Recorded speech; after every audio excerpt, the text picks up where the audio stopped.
Psalm 23. The Lord is my shepherd. I shall not want. He maketh me to lie down in green pastures. He leadeth me beside the still waters. He restoreth my soul. He leadeth me in the paths of righteousness for his name's sake. Yea, though I walk through the valley of the shadow of death, I will fear no evil. For thou art with me. thy rod and thy staff, they comfort me. Thou preparest a table before me in the presence of mine enemies. Thou anointest my head with oil. My cup runneth over. Surely goodness and mercy shall follow me All the days of my life. And I will dwell in the house of the Lord Forever.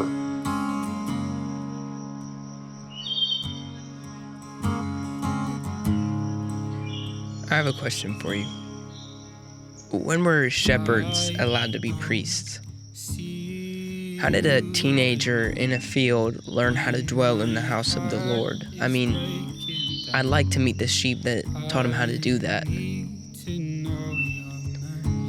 You see, I believe that David had an understanding of God that most of us don't. He knew that Jehovah transcended tradition and seeked relationship. He knew he was more than a room with a golden box in it. He was something to be longed for. You see, we'd like to say that we agree with this, but we really don't live like we do. His people, we have made his presence a to-do list. We fulfill our religious duties and forget that 2,000 years ago, he tore the veil and tradition with it. But David understood this. He understood that God wants you more than he wants you doing everything right. So please stop trying to be perfect and just start pursuing.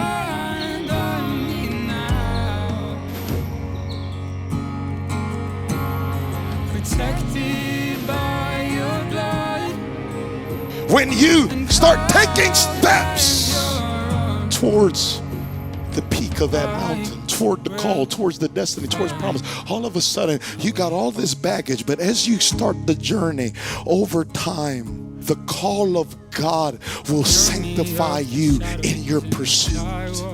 He will sanctify you in the process. When you're persuaded of what's coming, it'll start shedding off things in your life that'll prevent you from getting there. Because if you start walking, the call will start sanctifying you and conforming you into what he wants you to be.